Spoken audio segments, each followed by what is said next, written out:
Hello అన్న, మేడ గురించి ఏమైనా మీరేం చెప్పగలుగుతున్నారా? ఈ సందర్భంగా రాష్ట్రంలో ఉన్నటువంటి ప్రజలందరికీ శుభాకాంక్షలు తెలియజేస్తా ఉన్నాము. ఏదైతే కడపలో మాకు 30 సంవత్సరంల నుండి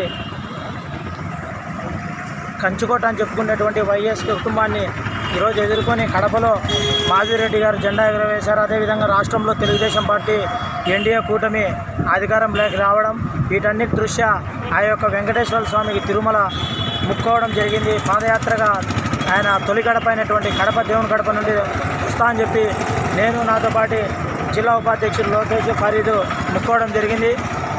సందర్భంగా ఆయన యొక్క ముక్కుని నెరవేర్చుకునేదానికి రిజల్ట్స్ వచ్చినటువంటి మరుక్షణమే మేము పాదయాత్ర ప్రారంభించాలని చెప్పి నిర్ణయించుకొని ఈరోజు ఉదయం దేవుని గడపలో ఆ వెంకటేశ్వర స్వామి ఆశీస్సులు తీసుకొని ఈ యొక్క పాదయాత్ర అనేది కొనసాగిస్తూ ఉన్నాం.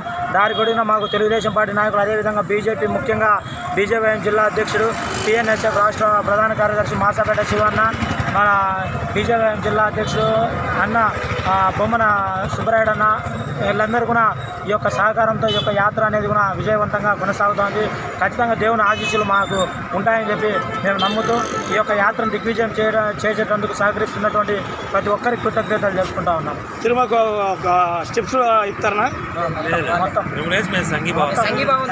రావడం జరిగింది. తిరుమల పాదాలు మొత్తం తిరుమల ఆయన యొక్క వరకు